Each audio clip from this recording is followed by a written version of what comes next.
हमने कल बात की थी, कल हम डिस्कस कर रहे थे हमारा जो टैक्स का सिलेबस है उसको हमने 3 ग्रुप्स में डिवाइड किया था। हमारे पास ग्रुप ए था जिसमें हमारे 3 चैप्टर्स चैप्टर 1, 2 और 3 आते हैं। ग्रुप बी था जिसमें हमारा आता था इनकम टैक्स, और ग्रुप सी था जिसमें हमारा क्या आता था, सेल्स टैक्स। सेल्स टैक्स में कितने मार्क्स का पेपर आना है, 25 से 30 मार्क्स का पेपर जो है वो हमें इस एरिया में से मिलना है, इस एरिया में से आना है। ऐसे ही है, इसको स्टार्ट करते हैं 2 हफ्तों में हमने इस 25 से 30 नंबर को सिक्योर करना है। लेकिन सेल्स टैक्स को स्टार्ट करने से पहले हमें कुछ समझना है कि सेल्स टैक्स क्या होता है और किस तरह से काम करता है। वो कहते हैं लेडीज़ फर्स्ट, हमारा है भी ये। बताएं सेल्स टैक्स के बारे में कल एक सवाल दिया था, क्या होता है, क्यों लेते हैं sales tax, is it beneficial और नॉट। गूगल, अब आज तो चैट जीपीटी का ज़माना है, किसने किया, क्या होता है बताएं सेल्स टैक्स। ठीक है, होता क्या है, क्यों लेती है गवर्नमेंट, इज इट बेनिफिशियल और नॉट। चलो यस और नो पे आ जाओ। गवर्नमेंट के लिए बेनिफिशियल है, आप लोगों के लिए बेनिफिशियल है कि नहीं, नहीं है कैसे, हाय ये दिल पे ले गया। फिरोजपुर रोड से आयो, मेट्रो आपके लिए बनी थी लेकिन उसमें से आयो, ओए होए होए, टैक्स के दिल की बात आ गई कि लोगों से लेके लोगों पे लगा रहे हैं। हमारे मुल्क में लगता है वैसे, टू बी वेरी ऑनेस्ट लगता है, लाइट मिलती है, रोड मिलते हैं, रास्ते में पुलिस वाले नहीं मिलते तो वो भी टैक्स ले रहे होते हैं, लेकिन लोगों से लेके जो लोगों पे लग रहा है वो हमारा क्या है, टैक्स है। अब टैक्स की अगर हम बात करेंगे तो जब भी टैक्स का वर्ड आएगा सबसे पहले हम देखते हैं कि टैक्स होता क्या है। तो टैक्स बेसिकली क्या है कि जो हमारी गवर्नमेंट है, हुकूमत जो है, जो रेवेन्यू कलेक्ट करती है, जो पैसे कलेक्ट करते हैं टू रन कंट्री, अपनी सर्विसेज पूरे करने के लिए, अपना मुल्क चलाने के लिए, वो क्या होता है, टैक्स होता है। हुकूमत टैक्स क्यों लगाती है, गवर्नमेंट टैक्स क्यों लगाती है बताएं ज़रा, रेवेन्यू जनरेट करने के लिए। क्या हमारी गवर्नमेंट बिजनेस कर रही है, क्या दुनिया की कोई गवर्नमेंट बिजनेस करती है। जैसे ये लोग तो बिजनेस ये भी नहीं कर रहे, वैसे कैमरा है, हाँ ये बिजनेस नहीं कर रहे। अब जो बिजनेस करने वाली एंटिटीज होती हैं उनका होता है जी हम प्रॉफिट कमाएंगे, पैसा कमाएंगे, इंजॉय करेंगे। हुकूमत तो बिजनेस ही नहीं करती। हुकूमत का एक काम है कि उन्होंने गवर्नमेंट चलानी है, दूसरा क्या करनी है, वेलफेयर प्रोवाइड करनी है, पब्लिक को सुकून देना है, पब्लिक को वेलफेयर प्रोवाइड करनी है। ऐसे ही है। वेलफेयर कैसे प्रोवाइड करते हैं, हॉस्पिटल्स बना के दे रही है, इलाज सस्ता करवा रही है, चलो जैसा भी है करवा तो रही है ना, तालीम दे रही है फ्री में, रोड्स बना के दे रही है, पब्लिक पार्क्स बना के दे रही है, इलेक्ट्रिसिटी देखी है दे रही है, आपको प्रोवाइड कर रही है। इवन अभी रिसेंट चक्कर लगा था जो आपका आता है रेगिस्तान भक्कर के पास थल है, वहाँ पे भी इलेक्ट्रिक पोल्स गवर्नमेंट लगा रही है ताकि डिस्ट्रीब्यूशन हो सके इलेक्ट्रिसिटी की गांव देहात में भी। आप पहाड़ के ऊपर जाएंगे कभी तो पहाड़ों के ऊपर वो बिजली के पोल्स लगा रहे हैं जहाँ पे ह्यूमन एक्सेस भी नहीं है ताकि बिजली जो है वो दूर दराज इलाकों में पहुँचे। तो इसका मतलब वेलफेयर के लिए भी वो क्या कर रही है, काम कर रही है। तो वेलफेयर भी करनी है, मुल्क भी चलाना है, तो कैसे चलेगा, पैसे से। अब वेलफेयर में अगर कंट्री रन करने की बात की जाए तो हमारे मुल्क में बहुत ज़्यादा नौकरियां भी हैं जो हमारी हुकूमत प्रोवाइड करती है। सबसे बड़ी नौकरी जो है वो प्राइम मिनिस्टर ऑफ पाकिस्तान की है। हम एक बंदा हायर करते हैं, हमारा नौकर होता है, और वो हमारा मुल्क क्या करता है, 5 साल के लिए चलाता है। लेकिन हम नहीं हायर करते, जो हायर करते हैं उनकी बात है। आपको पता है कौन होंगे, हैं मारनी बिगो आती है, बहुत मारती है। तो जॉब्स हैं, फिर आपका पूरा एक गवर्नमेंट का स्ट्रक्चर चल रहा है जिसमें सरकारी मुलाजिम है, उनके अलावा जितने भी गवर्नमेंट ऑफिशियल्स हैं उनको भी सैलरीज दे रही हैं, जितने गवर्नमेंट के ऑफिशियल्स रिटायर हो गए हैं उनकी पेंशन्स दे रही है, उनको दुबई के टूर्स करवा रही है। तो चला तो रही है, पैसा तो आपका लग रहा है, टैक्स पेयर्स का मनी है। आपके जज बैठे हुए हैं, आप कोर्ट चला रहे हैं, उनकी सैलरीज कहाँ से जा रही हैं, गवर्नमेंट पे कर रही है। गवर्नमेंट के पास पैसा कहाँ से आएगा, हमारे से। वो क्या करेगी, हम पे टैक्स लगाएगी, अवाम से टैक्स लगाएगी, और किसको दे रही होगी, इन लोगों को दे रही होगी, मुल्क चला रही होगी, वेलफेयर के लिए काम कर रही होगी, ऐसे ही होगा। अब क्वेश्चन ये है कि जब गवर्नमेंट टैक्स लगा रही होती है, गवर्नमेंट रेवेन्यू कलेक्ट कर रही होती है, तो there are multiple ways to collect revenue. The thing is that कि जब हम टैक्स की बात करेंगे, जब हमने टैक्स कलेक्ट करना होगा, तो हमारे पास दो तरह का टैक्स आएगा। एक हमारा कहलाएगा वो है डायरेक्ट टैक्स, और दूसरा हमारा क्या कहलाएगा, इनडायरेक्ट टैक्स। कोई भी बताए कि डायरेक्ट टैक्स और इनडायरेक्ट टैक्स में क्या फर्क होता है, बताएं। नाम से चलें, क्या नाम से क्या हम कर रहे हैं। डायरेक्ट टैक्स क्या होगा,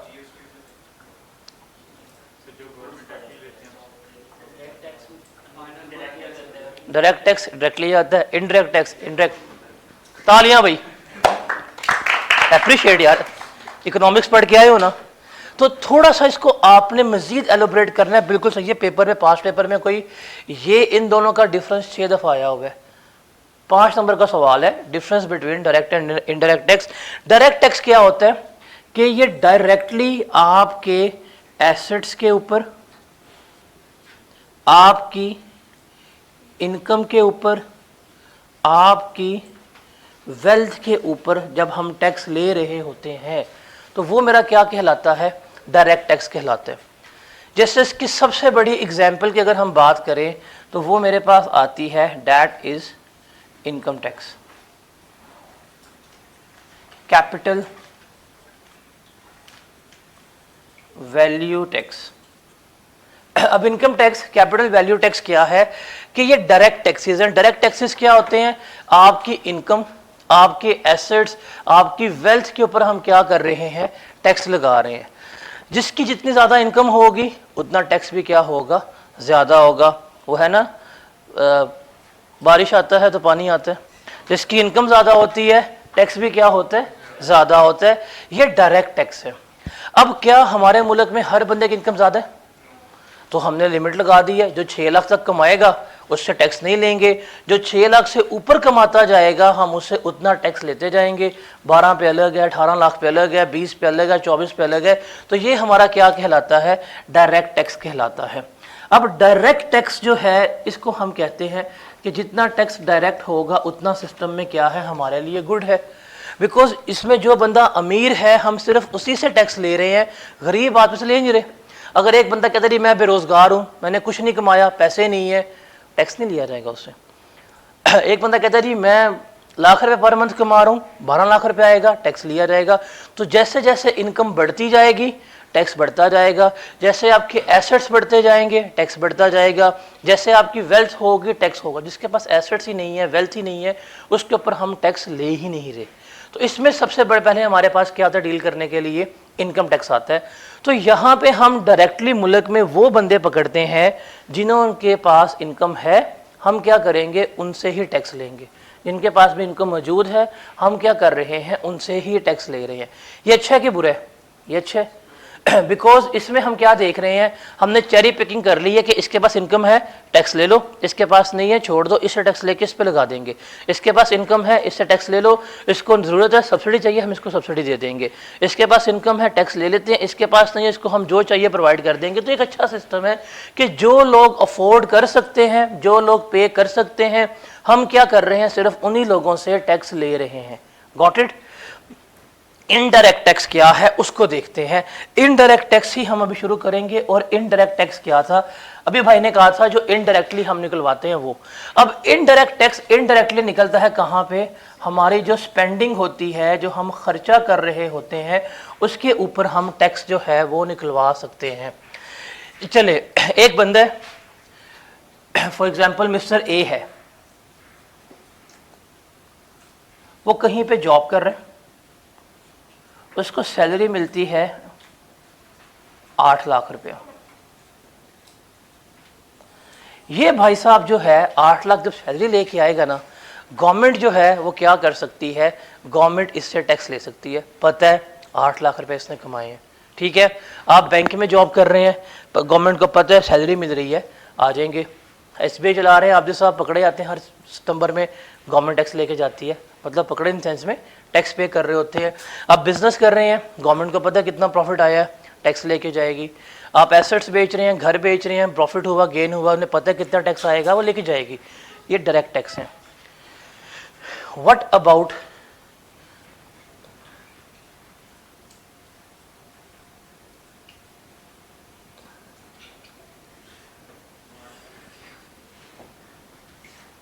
क्या पैसे कमा रहे, कितने कमा रहे हैं?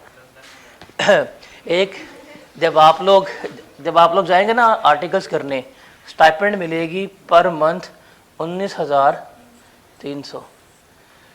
दाता दरबार के सामने जो मिस्टर बी बैठा होता है, ये रोज का कोई 1500 से 2000 कमा रहा होता है।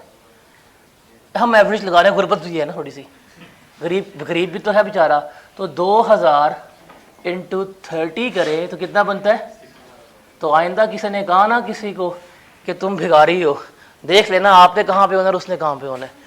इतने स्टैंडर्ड्स पढ़ोगे, IAS 16, लीज याद करेंगे, टैक्स का पेपर 8 पेपर पास करके जाएंगे, जाके फॉर्म में कहेंगे जी हमने एक अटेम्प्ट में PRC के 5 पेपर पास किए थे। इतना कुछ करके जाएंगे। उसने क्या कहना है? अल्लाह के नाम पे दे बाबा। जस्ट ये पैसे कमा रहे कि नहीं कमा रहा पैसे? यहाँ मजदूर लगे हुए हैं, काम कर रहे हैं, 2000 दिहाड़ी है कम से कम, फील नहीं करना, उसकी भी 2000 है, कर सकते हैं, 60,000 बनता होगा। क्या गवर्नमेंट को पता है कितने पैसे कमाए हैं इसने? नहीं पता। आपकी गली में हॉकर्स आते हैं, सब्जी बेचने वाले आते हैं, पैसे कमा रहे। एक एवरेज सब्जी बेचने वाला भी आज के दौर में, आज के महीने में कम से कम 45-50 हज़ार पर मंथ प्रॉफिट कमा रहे। छोटे छोटे दुकानदार, किसी का कोई जानने वाला हो जो छोटे से छोटा जनरल स्टोर चला रहा हो, उसे पता होगा उसका भी महीने का प्रॉफिट 30-40 हज़ार निकल आता है, मार्जिन होता है। क्या वो टैक्स पे कर रहे हैं गवर्नमेंट को? नहीं। जितने भी माली लगा हुआ है, वर्कर्स हैं, ये सारे पे कर रहे हैं? नहीं। फिर कभी आपने शालम मार्केट देखी है, होलसेल मार्केट? कितने दुकानदार हैं, वो छोटे छोटे फट्टों पे बैठे होते हैं लगा के, उनका करोड़ों रुपए का टर्नओवर है, टैक्सी पे नहीं करते। मैं एक पर्सन को जानता हूँ, वो लिबर्टी मार्केट में सिर्फ उसका एक काउंटर है जहाँ पे होते हैं लेसेस वगैरह, वो बेचता है। उसकी 6 प्रॉपर्टीज़ हैं लाहौर में, सिर्फ उसने उस काउंटर से निकाली है, 100 दली उस काउंटर से निकालनी है, इतनी उसकी सेल्स है।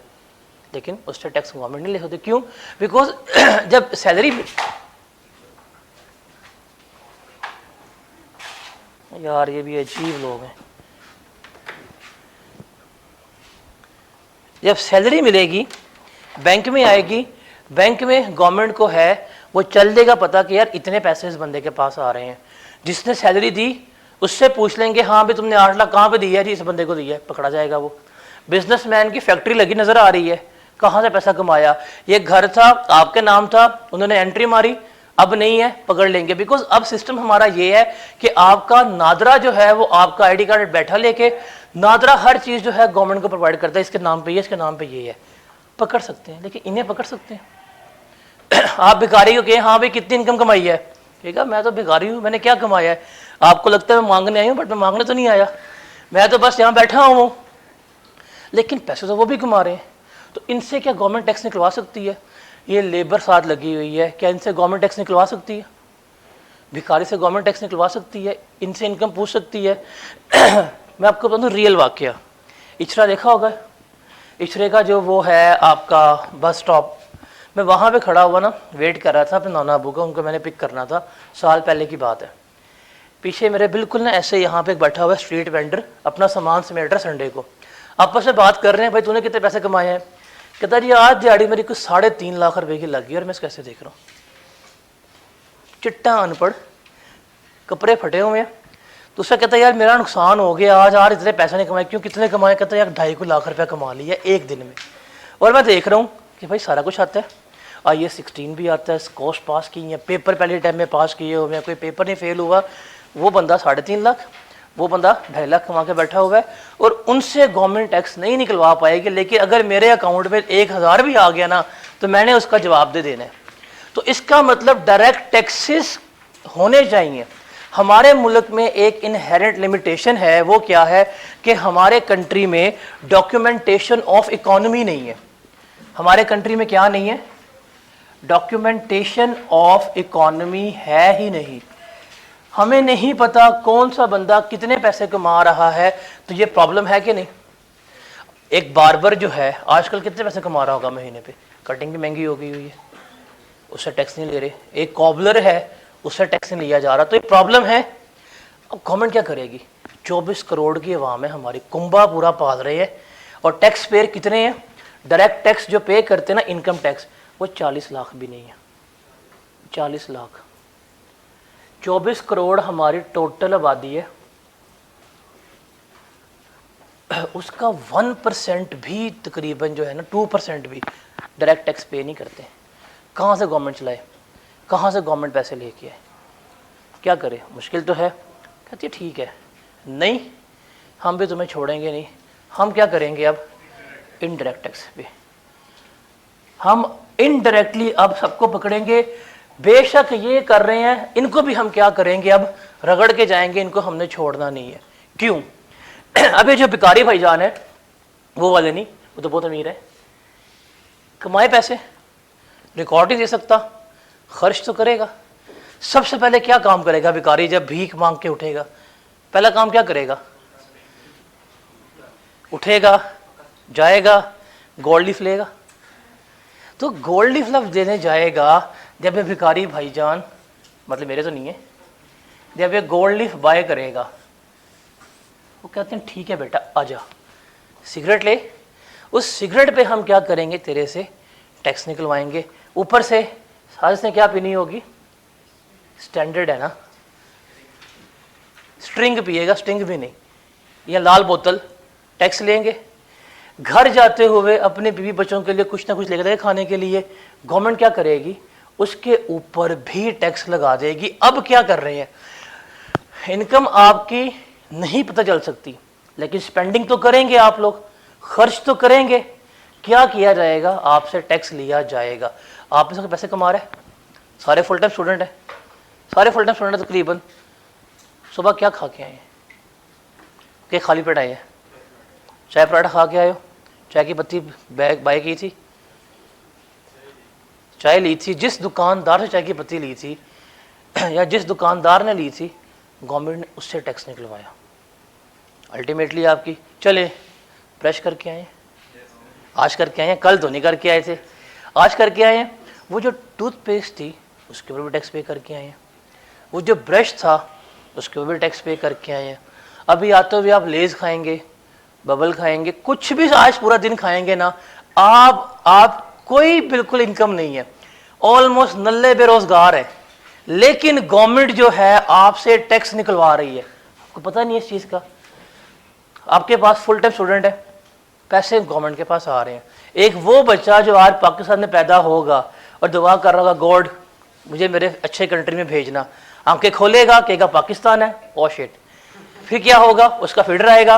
वो बंदा अपनी जिंदगी का पहला लुकमा जब डालेगा ना पेट में, टैक्स गवर्नमेंट पूरा लेगी इससे।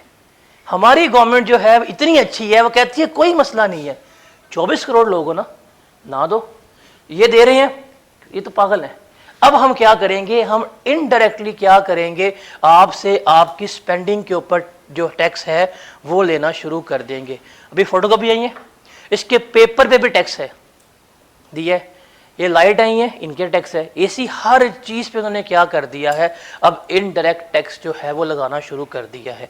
अब इनडायरेक्ट टैक्स कैसे लगता है, फॉर एग्जाम्पल एक चीज है, उसकी कीमत है 100 रुपीज, उसकी कीमत क्या है 100 रुपीज, दुकानदार जो है वो 100 रुपये का बेचना चाहता है, गवर्नमेंट कहती है नहीं ऐसे नहीं करना, आप इसके ऊपर रेट लगाएं 18%, कितना बनेगा 18 रुपीज। गवर्नमेंट कहती है जब आपके पास कोई कस्टमर इस प्रोडक्ट को लेने आएगा, आपने उससे कितने रुपए लेने हैं, 118 रुपये लेने हैं, और इन 118 में से 100 अपने अपने पास रख लेना, और 18 रुपये जो है वो हम क्या कर लेंगे, तुमसे वसूल कर लेंगे। तो इस तरह गवर्नमेंट क्या कर रही होगी, आपसे इनडायरेक्टली टैक्स कैलकुलेट कर रही होगी। कभी आप ये मेट्रो गए या कारफूर या इस तरह किसी भी मॉल में गए हैं, जीएसटी लिखा होता है, या किसी भी केक्स एंड बेक हो गया या कोई भी ऐसी दुकान जहां पे आपको कंप्यूटराइज स्लिप मिल रही होती है, कभी भी कोई भी स्लिप पकड़ के, इवन टीसीएस की स्लिप पकड़ के देख लीजिएगा, वहां पे उन्होंने सेल्स टैक्स की अमाउंट लिखी होती है जो आपसे लेते हैं, और महीने बाद वो सारा किसको पे कर देते हैं, गवर्नमेंट को पे कर रहे होते हैं। तो अब क्या कर रही है गवर्नमेंट, कहते हैं कोई मसला नहीं है, हम उस हॉकर को, हम उस स्ट्रीट वेंडर को नहीं पकड़ सकते, ठीक है, इसकी इनकम है, कोई मसला नहीं, ये सारे मजदूर लगे हुए हैं, हम इनको नहीं पकड़ सकते कि जी कितनी इनकम है बताएं, कितने पैसे कमा रहे हैं, हमें नहीं पता। जो माली लगा हुआ है बाहर, उसकी कितनी इनकम है, कोई नहीं कर सकते। इतने आपके स्ट्रीट हॉकर्स फिर रहे हैं, पूरी शालम मार्केट है भरी हुई है, दुकानदार रिटेलर नहीं पकड़ सकते। इनका कैंटीन है, बेच रहे हैं चीज़ें, इनसे भी नहीं पकड़ सकते, ठीक है, कोई मसला नहीं है। लेकिन अब उस कैंटीन पे जाके जो स्टूडेंट जूस लेगा ना, उसका पैसा टैक्स का कहाँ जाएगा, गवर्नमेंट के पास जा रहा होगा। तो ये हमारी क्या कहलाती है, इनडायरेक्ट टैक्स के कहला रहा होता है। हमारे सिलेबस में ये जो इनडायरेक्ट टैक्स है वो कितने मार्क्स का है, 30 मार्क्स का है, जो हमने यहाँ पर डिस्कस करना है, जो हमने यहाँ पर लेके चलना है। आसान एरिया है, अब इसको हम समझते हैं कैसे है और किस तरह से है, लेके चलेंगे। Is that clear? चलिए यहाँ पे इतनी डिस्कशन के बाद अब बताएं कि इनडायरेक्ट टैक्स अच्छा होता है कि बुरा होता है, बताएं। इनडायरेक्ट टैक्स अच्छा होता है कि बुरा होता है? हुकूमत के लिए अच्छा है, उनको वसूल हो रहा है। बुरा किन के लिए है? इन लोगों के लिए स्पेशली, डायरेक्ट भी पे कर रहे हैं, इनडायरेक्ट भी।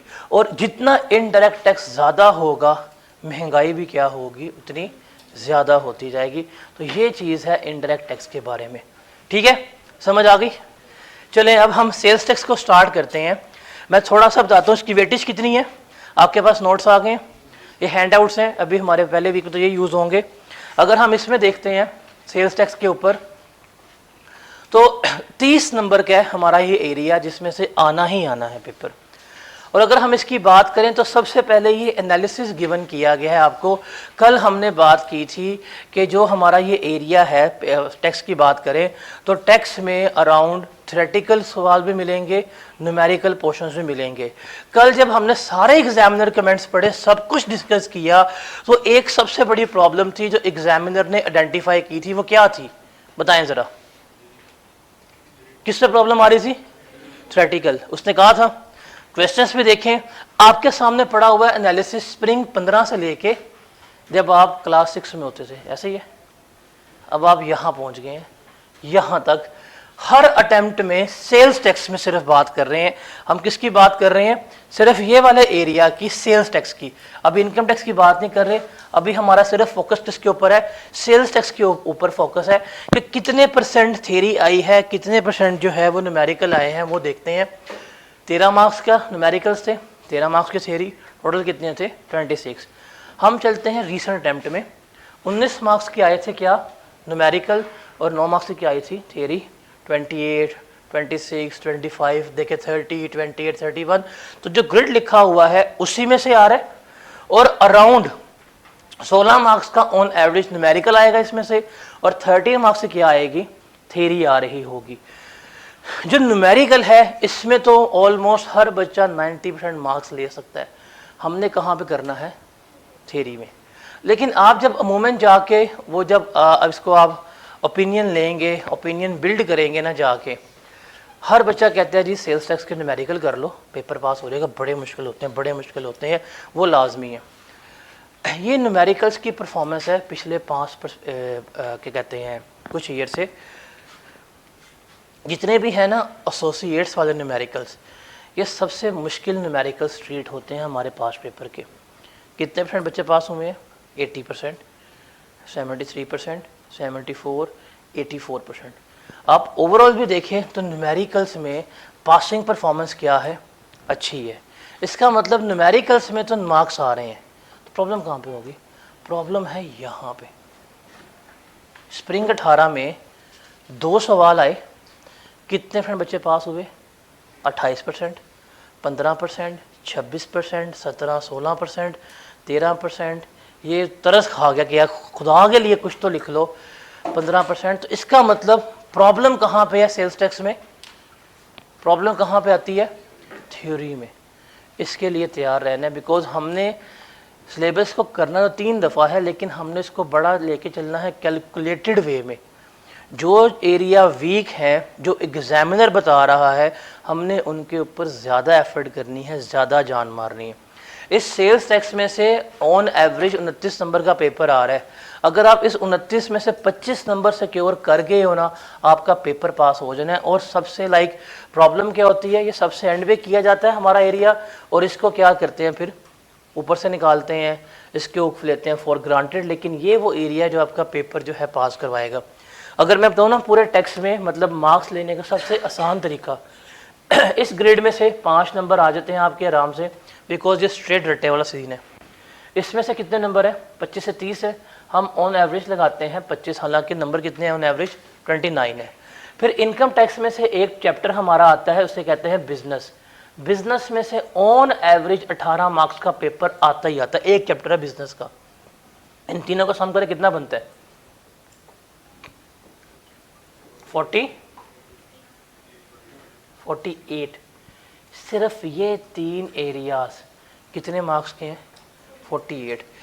इन 48 में से अगर आप 40 नंबर भी सिक्योर कर गए, आपका पेपर पास है। और ये वो डिफाइंड एरिया है जो आना ही आना है। हर अटेम्प्ट में ये एरिया आपको गिवन है, ये एरिया आपको आना ही आना है, और इतने नंबर का ही है। कम से कम 45 हैं, मैक्सिमम इसमें से कोई गालिबन 50-52 नंबर भी आ रहे हैं। आधा पेपर आपका एक ऐप का सिर्फ इन 3 एरिया से बन रहा होता है, बिजनेस, सेल्स टैक्स, और जो हमारे ग्रेड ए के चैप्टर 1, 2, 3 जो आप इकोनॉमिक्स पीआरसी में पढ़ के आ चुके हुए हैं। डायरेक्ट टैक्स क्या होता है, इनडायरेक्ट टैक्स क्या होता है, ऑब्जेक्टिव ऑफ टैक्सेशन क्या होते हैं, प्रोग्रेसिव टैक्स, रिग्रेसिव टैक्स क्या होता है, उसमें से 5 नंबर का एरिया आना है आपका।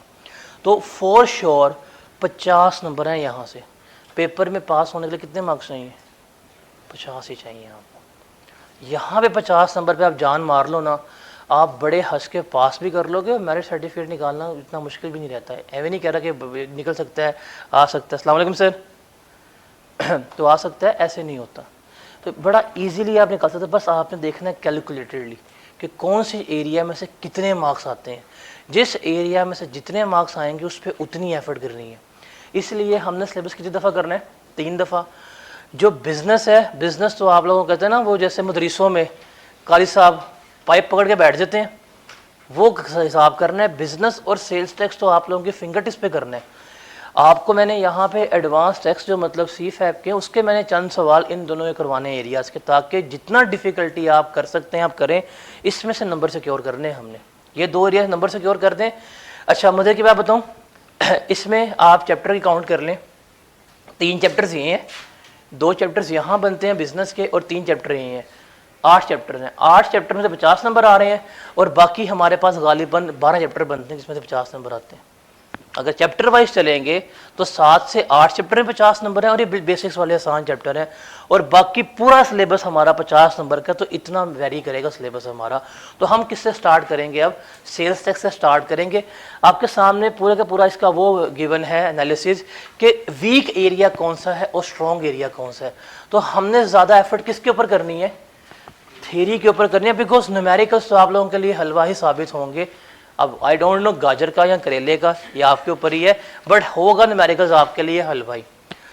अगर हम सेल्स टैक्स की बात करें ना, तो पूरे सेल्स टैक्स को हमने इन ज़रा ग्रुप्स में डिवाइड किया होगा।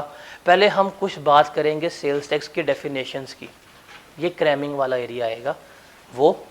उसके बाद देखेंगे रूल्स एंड प्रोविजंस, उसके बाद रजिस्ट्रेशन, डी रजिस्ट्रेशन के कवानीन देखेंगे, फिर रिकॉर्ड्स और ऑडिट, और एंड पे क्या आएंगे, हमारे पास न्यूमेरिकल्स आ रहे होंगे। अब सेल्स टैक्स की ही चूँकि हम बात कर रहे हैं, डेफिनेशंस, प्रोविजन एंड रूल्स, सिर्फ आप अगर ये 2 एरिया कर लेते हैं ना, आपके 100% न्यूमेरिकल जो है वो इसमें से सॉल्व हो जाते हैं। 100% न्यूमेरिकल सिर्फ किस में से सॉल्व हो रहे हैं, आपके डेफिनेशन और इसमें से हो रहे होते हैं। एक सेकेंड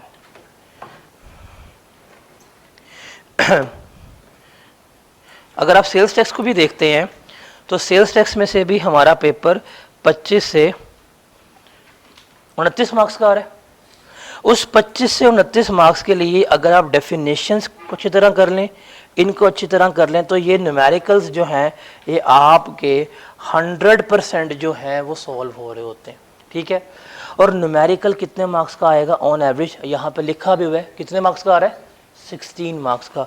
तो 16 नंबर यहाँ से जो कंफर्म है, और इन दोनों में से कोई गालिबन आपके 6 से 7 नंबर सिक्योर होते हैं। तो 23 मार्क्स जो हैं वो सिर्फ इन दो एरियाज़ को करके ही हो जाते हैं। बाकी इन दो एरियाज़ में से मैक्सिमम जो पेपर आएगा वो कितने मार्क्स का मिल रहा होगा आपको, 5 मार्क्स का मिल रहा होगा। तो ये दो एरिया, मतलब सेल्स टैक्स में भी सिर्फ ये दो एरिया हैं जिसमें से हम क्या करेंगे, अपने 90% मार्क्स जो हैं वो सिक्योर कर रहे होंगे। Is that clear? Sales tax start करते हैं ज़रा यहाँ से। अब ज़रा मुझे आप लोगों ने थोड़ी सी अकाउंटिंग सिखानी है। मैं आपको बाद में सिखाऊंगा अकाउंटिंग क्या होती है किसी दिन R1 में लेकिन अभी आप लोगों ने मुझे क्या करनी है, अकाउंटिंग सिखानी है। टैक्स कौन कलेक्ट कर रहा है? गवर्नमेंट। और किससे कलेक्ट किया जा रहा है? पब्लिक से। इसका मतलब पब्लिक से टैक्स कलेक्ट करके कहाँ जाना है? गवर्नमेंट के पास जानी है। तो यहाँ पे हम बात करते हैं यहाँ पे हमारे पास जिसने टैक्स कलेक्ट करना है वो कौन है? गवर्नमेंट। इसने करना है, और करना किससे है? अवाम से। अब सवाल ये है, अवाम से गवर्नमेंट तक टैक्स कैसे जाएगा, इसकी ज़रा हमने बात करनी है। अवाम से गवर्नमेंट तक ये सेल्स टैक्स कैसे जाएगा, इसके बारे में हमने अब बात करनी है। सेल्स टैक्स पढ़ते हुए आप लोगों ने अपने आप को एक दफ़ा भूल जाना है कि हम कस्टमर हैं सेल्स टैक्स में आपने कस्टमर के पर्सपेक्टिव को भूल जाना है। आपने सेल्स टैक्स पढ़ना है किसके पर्सपेक्टिव से? बिजनेस के पर्सपेक्टिव से। जो दुकानदार है उसके पर्सपेक्टिव से, जो फैक्ट्री का मालिक है, जो मैन्युफैक्चरर है, जो कंपनी है, उसके पर्सपेक्टिव से आपने पढ़ना है। आपने ये नहीं करना कि आज मैं स्टिंग पी के आई हूँ तो मैं टैक्स पे करके आई हूँ, नहीं। जिससे स्टिंग लेके आए हो उस दुकानदार के पर्सपेक्टिव से पढ़ना है। केक्स एंड बेक पे गए हो, केक लेके आए हो, अपना नहीं कि मैंने देखा टैक्स पे किया, नहीं। आप देखेंगे जो केक्स एंड बेक वाला है उसने आपसे जो टैक्स लिया है हम, तो यहाँ पे हम किसके पर्सपेक्टिव से पढ़ेंगे? सारा दुकानदार के, बिजनेसमैन के पर्सपेक्टिव से पढ़ रहे होंगे। अब बिजनेस के पर्सपेक्टिव से चूंकि हम टैक्स पढ़ेंगे तो बिजनेस में कुछ फाइनेंशियल स्टेटमेंट्स बनती हैं, कुछ इस तरह की चीज़ें होती हैं ना अजीब सी। क्या होती हैं फाइनेंशियल स्टेटमेंट्स? एक अजीब व गरीब सा वर्ड है, हालांकि काम सारी अमीरों वाले हैं। क्या है हमारे पास? Financial statement. क्या होती हैं फाइनेंशियल स्टेटमेंट? पहली अटेम्प्ट में PRC पास करके आई हैं, इंट्रोडक्शन टू अकाउंटिंग। क्या होती हैं? आइडिया है? कोई आइडिया नहीं है।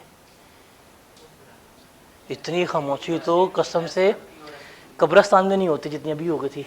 2 सेकंड के लिए बिल्कुल खामोशी। वो गुंगर बहरे लोगला साहब हो गया, सुम बुकमुम। क्या होते हैं फाइनेंशियल स्टेटमेंट? पढ़ के आए हो? पढ़ के आए थे आप? स्टेटमेंट ऑफ, तो यार घबरा क्यों रहे हो? यहाँ पे कौन से AK-47 चलनी है बताओ? स्टेटमेंट ऑफ फाइनेंशियल पोजीशन, जिसे आप लोग पढ़ के आए थे। बैलेंस शीट याद आया? हालांकि से बैलेंस शीट नहीं कहते अब। दूसरी क्या होती है? स्टेटमेंट ऑफ कॉम्प्रिहेंसिव इनकम, जिसको आप लोग पढ़ के आए थे प्रॉफिट एंड लॉस अकाउंट। ये आप लोग इंट्रो में पढ़ के आए थे, ऐसे ही है। FAR 1 में जो आप लोगों ने पढ़नी है इस साल पढ़ लेंगे, एक है स्टेटमेंट ऑफ, अब सबको आ रहा है, फिर statement of changes in equity और नोट्स। ये 3 चीज़ें जो हैं वो आपने कहाँ पढ़नी है? FAR 1 में पढ़ लेनी है। वो 2 पढ़ के आ चुके हुए हो, ये 3 आपने यहाँ पे पढ़नी है। ये होती हैं हमारी financial statements. In financial statement में से ना एक ऐसा अकाउंट है जो सेल्स टैक्स के साथ क्लोजली रिलेट कर रहे हैं, जो इम्पोर्टेंट है, वो हमारा कौन सा होता है, प्रॉफिट एंड लॉस अकाउंट। ये हमारा सेल्स टैक्स के साथ क्लोजली क्या है, रिलेट कर रहा है, क्लोजली सिंक्ड है। ज़रा मुझे लिखवाते हैं प्रॉफिट एंड लॉस अकाउंट, ठीक है, बनवाना है आपने। कौन सा बिजनेस खोले, चेक करें, इतना वेंचर होता है कोई, आपको बिजनेस करवा रहा हूँ, बताएं कौन सा कारोबार करना है। तुम्हारा तेल तो हुकूमत निकाल रही है रोज टैक्स लगा के कि पेट्रोल पंप। भिखारी जनरल स्टोर खोलते हैं, ठीक है, भिखारी जनरल स्टोर के बेकरी जी, नहीं पानी दे दें, भिखारी बेकरीज, बीबी, वो वाली बीबी नहीं, हम भिखारी बेकरी का एक प्रॉफिट एंड लॉस अकाउंट बनाते हैं। ज़रा बताएंगे मेरे साथ प्रॉफिट एंड लॉस अकाउंट कैसे बनेगा। सबसे पहले क्या आएंगी, सेल्स आएंगी, सेल्स आएंगी, कितनी सेल्स करनी है बताएं। गरीब आदमी, मैं तकरीबन कहा था कोई करोड़ की बात होगी, 10 लाख 1 मिलियन की सेल्स। यार मायूस की है वो है ना बिल गेट्स का, कि एटलीस्ट अपने ड्रीम्स तो बड़े रखें। सोचने में कौन सा टैक्स लगता है यार, सोच तो बड़ी करे। अब सोचने का कौन जी मैंने कल बाय करना है बुर्ज खलीफा, भाई सोच सकता हूँ, औकात हालांकि नहीं है, वो तो अलग बात है ना, सोच तो ले बंदा। 10 लाख सेल्स यार, मायूस कर दी है। चल $10 लाख कर लेते हैं यार, $10 लाख कर लें, लेकिन यहाँ लिखी तो रुपीज़ है मैंने, नहीं, damage has been done, damage has been done मतलब गुर्बत भी थोड़ी होती है, लेकिन इतना करीब इमेजिनेशन है बंदा यार, कम से कम कितना करना है सेल्स बताएं। हम 7 मिलियन करेंगे, ना आपका ना उन भाई का। हमें जरा बुरा मान दे कि सर मैंने 10 कहा था और आप 110 पे पहुंच गए। ये आगे सेल्स, इसमें से क्या लेस करते हैं, cost of sales. Opening stock नहीं कर रहा, सिर्फ मैं कॉस्ट ऑफ सेल्स लिख रहा हूँ टोटल बना के, ठीक है। कितनी कर रही है, प्रॉफिट होता है हमेशा ये होता है कि 40-50% अगला मार्जिन रख के बेच रहा होता है, तो हम कॉस्ट ऑफ सेल्स लिख सकते हैं 3 मिलियन की, ठीक है। 3 मिलियन आ गई, कितना आया ग्रॉस प्रॉफिट, 4 मिलियन का ग्रॉस प्रॉफिट है, बस इतनी बनती है पीएल अकाउंट। उसके बाद हम इसमें से एक्सपेंसेस लेस करते हैं। अब एक्सपेंसेस कौन से लेस किए होंगे, जस्ट टेक एन एग्जांपल, आपने इलेक्ट्रिसिटी के एक्सपेंसेस लेस किए होंगे, मैं मतलब काइंड में नहीं जा रहा, मैं सिर्फ एक्सपेंस की बात करूं। बिजली लेस की होगी, कितने की, कितने करनी है बिजली लेस, और यार सेल्स 1 मिलियन की, उसके ऊपर बंदा जाता नहीं है, खर्चा सीधा 1 मिलियन। जरदारी ऐसे थोड़ी होता है, हम डालेंगे कुंडा तो बिजली का बिल हमारा कितना आएगा, 2 लाख का सिर्फ। अच्छा बिजनेसमैन वो है जो कुंडे डालता है, बिजली और फ्यूल वगैरह, फ्यूल वगैरह हो गया, कितने का तेल, तेल महंगा, चल यार 5 लाख का तेल डलवा लिया डीजल में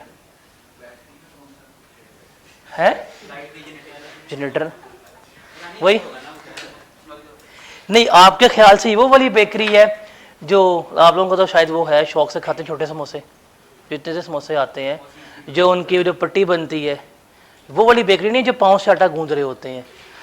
हम एक प्रॉपर अच्छी वाली बेकरी की बात कर रहे थे, जलाल सन्स। वैसे उनका भी एक दफ़ा सेल टैक्स का स्कैम आया था प्रैक्टिकली, तो फ्यूल जनरेटर चल रहा था, ठीक है। और कौन से एक्सपेंसेस हो सकते हैं, सैलरी चल लिख लेते हैं, कितनी,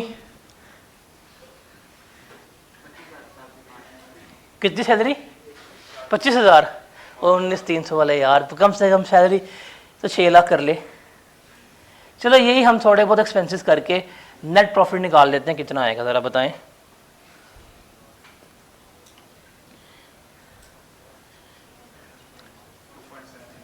27 लाख का नेट प्रॉफिट आ गया। ऐसे ही बनेगा। ये जो हम बनाते हैं ना प्रॉफिट एंड लॉस अकाउंट, इसमें से दो चीज़ें ना बड़ी अहम है जो सेल्स टैक्स के साथ रिलेट कर रही हैं। एक है सेल्स और दूसरी है कॉस्ट ऑफ सेल्स। सेल्स किसको करते हैं? कस्टमर को। अब जब कस्टमर को हम सेल करते हैं, सामान बेचा पैसे लिए, ऐसे ही है, सामान बेचा पैसे लिए, और जब कस्टमर पैसे ले देगा तो वो क्या कहलाएगा? हमारा सेल्स से एसोसिएट वर्ड आएगा, उसे हम कहते हैं आउटपुट टैक्स। एज्यूम करें आप हैं केक्स एंड बेक वाले, बेकरी वाले, ठीक है। मैं आपके पास आया, सामान लिया, आपसे बिल दिया मुझे, मैंने आपको अमाउंट पे कर दी, बिल पे जीएसटी लिखा हुआ है, इतने था। जो मैंने एज अ कस्टमर आपको अमाउंट दी है, आप तो दुकानदार है ना, आपने मुझे सामान बेचा था, मैंने सामान लिया, मैंने आपको पे किया, उसने कहा ये आपका 100 रुपये का बिल है, 20 रुपये टैक्स भी बनता है, कितना पे करो? 120। मैं 120 पे करके आ गया, तो वो जो 20 रुपये आपको मिले हैं वो क्या कहलाएगा? आपका आउटपुट टैक्स। क्यों? बिकॉज सेल्स से रिलेट कर रहा है। सेल्स हमारे बिजनेस में क्या होती है? जारी होती है बाहर। तो जो हम कस्टमर से टैक्स रिसीव करेंगे, जो हम कस्टमर से टैक्स रिसीव करेंगे, वो इनके लिए क्या कहलाएगा? आउटपुट टैक्स कहलाएगा। ठीक है। आप किसी भी ब्रांड पे चले जाएं, किसी भी आउटलेट पे चले जाएं, आप उनसे सामान लेके आते हैं, आपको बिल आता है, बिल पे जीएसटी लिखा होता है, जो आप पे करते हैं, आप उन्हें पे करके आ रहे हैं, उनके लिए वो क्या है? आउटपुट टैक्स है, बिकॉज उन्होंने किससे लिया है? कस्टमर से लिया है। ऐसे ही है। अब हम उनकी बात करते हैं, दुकान की, भिखारी बेकरी की।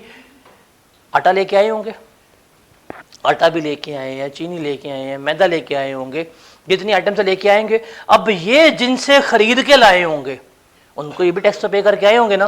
तो जो इन्होंने पे किया है वो क्या होगा? इनका इनपुट टैक्स कहलाएगा। वो क्या कहलाएगा? इनपुट टैक्स कहला रहा होगा। हम किसके पर्सपेक्टिव से बात कर रहे हैं? बेकरी के पर्सपेक्टिव से, केक्स एंड बेक के पर्सपेक्टिव से बात कर लें।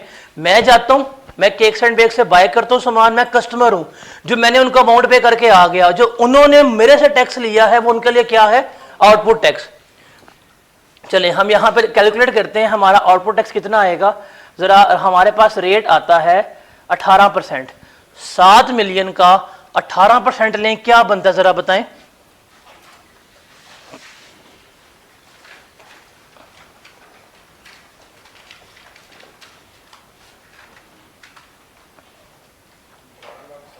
कितना? केक एंड बेक, ये इस बेकारी बेकरी को 70 लाख की सेल्स करके कितना टैक्स रिसीव हुआ? 12,60,000। मतलब कस्टमर से इन्होंने कितना टैक्स लिया? 12,60,000। और जब इन्होंने सामान परचेज किया था दाएं बाएं से 3 मिलियन का, इन्होंने टैक्स कितना पे किया होगा? इनका इनपुट टैक्स कितना बनता है बताएं जरा? 3 मिलियन का 18% लें, कितना बनेगा? 5,40,000। तो अब ये दुकानदार हजरात, ये बेकरी वाला करेगा क्या? ध्यान से देखिएगा कि इसने जो आउटपुट टैक्स कस्टमर से रिसीव किया है, वो जो इसने इनपुट टैक्स पे किया था जब ये सामान लेके आया था, वो आउटपुट टैक्स में से इनपुट टैक्स को लेस करवाएगा। रिमेनिंग कितने पैसे बचे? कितने? 7। ये 7,20,000 क्या कर देगा? ये गवर्नमेंट को पे कर देगा। अब ये हो क्या रहा है? इसने कस्टमर से टैक्स कितना लिया? 12,60,000 रुपए का टैक्स इसने कस्टमर से रिसीव किया। ऐसे ही है। ये टैक्स खुद कितना पे करके आया हुआ था? 5,40,000। उस 12,60,000 जो कैश इसको मिला था, उसमें से इसने 5,40,000 अपना साइड पे कर लिया, और बाकी सारे का सारा किसको पे कर दिया? हुकूमत को पे कर दिया। तो बेसिकली जिस तरह हम सेल्स में से कॉस्ट ऑफ सेल्स लेस करके जीपी निकालते हैं, सिमिलरली हमने क्या करना है, आउटपुट टैक्स में से इनपुट टैक्स लेस करवा के जो सेल्स टैक्स पेएबल है वो क्या करना है, हमने कैलकुलेट करना सीखना है। और जब हम सेल्स करेंगे तो सेल्स करते हुए हम क्या लेंगे, आउटपुट टैक्स, और जब हमने परचेजेस की होंगी हमने क्या किया होगा, पे इनपुट टैक्स। आउटपुट में से इनपुट लेस करेंगे, रिमेनिंग टैक्स हमने क्या करना है, गवर्नमेंट को पे करना है। तो आउटपुट टैक्स क्या होता है पहले बताएं जरा। जो हम कस्टमर से ले रहे हैं वो हमारा क्या कहलाएगा, आउटपुट टैक्स। जो हमने पे किया है वो हमारा क्या कहलाएगा, इनपुट टैक्स। तो पूरी कहानी जो है वो सेल्स टैक्स में ये है। जो यहां पे लिखा है ना, ये आउटपुट टैक्स में से इनपुट टैक्स लेस करना, न्यूमेरिकल में हमने यही सीखना है। हम किसके पर्सपेक्टिव से यहां बात करेंगे, मैन्युफैक्चरर के, बिजनेस के पर्सपेक्टिव पे बात करेंगे। हम अपने पर्सनल पर्सपेक्टिव से यहां पे नहीं चल रहे होंगे। इज दैट क्लियर, समझ आई?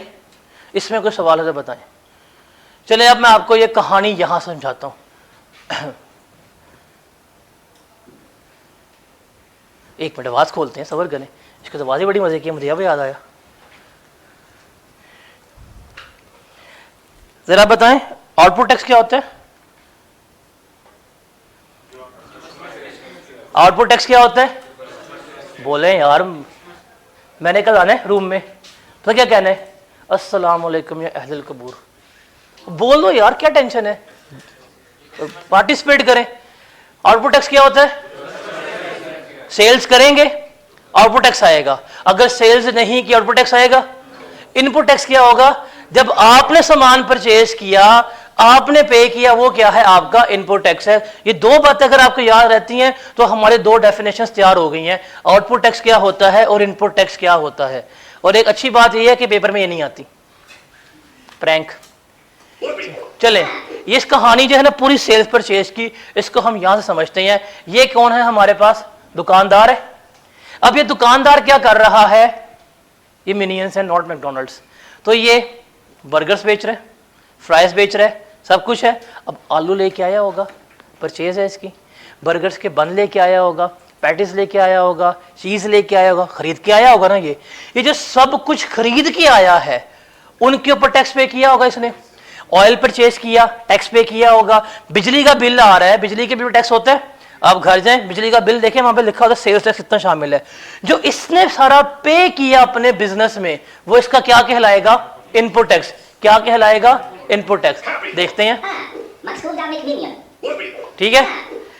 अब इसके पास से कस्टमर आता है,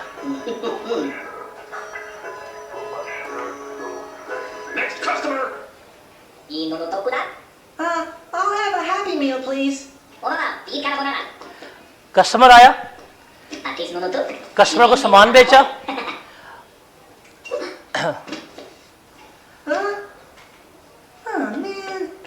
अब जब कस्टमर से ये बिल लेगा, जब कस्टमर से बिल लेगा तो उसमें क्या किया जाएगा, उसमें ये शामिल होगा टैक्स। ऐसे ही है, कस्टमर को डिलीवर किया बर्गर, बिल दिया, उसमें जो टैक्स लिया वो क्या कहलाएगा, इसके लिए आउटपुट टैक्स कहलाएगा। तो इस आउटपुट टैक्स में से इनपुट टैक्स जो है ये लेस करवाएंगे और रिमेनिंग क्या कर देंगे, ये गवर्नमेंट को पे कर देंगे। वैकेंसी खाली है, कोई जाना चाहता है, हायरिंग का बोर्ड लग गया वैसे तो जा सकता है। तो ये पूरी कहानी जो है वो किस में चलती है, हमारी सेल्स टैक्स में चल रही होती है। तो सेल्स टैक्स बेसिकली क्या है, आउटपुट टैक्स में से इनपुट टैक्स हमने लेस करवाना है और रिमेनिंग जो है वो हमने क्या करना है, हुकूमत को पे करना है। आउटपुट टैक्स क्या होता है और इनपुट टैक्स क्या होता है, जो हम पे करते हैं। Is that clear?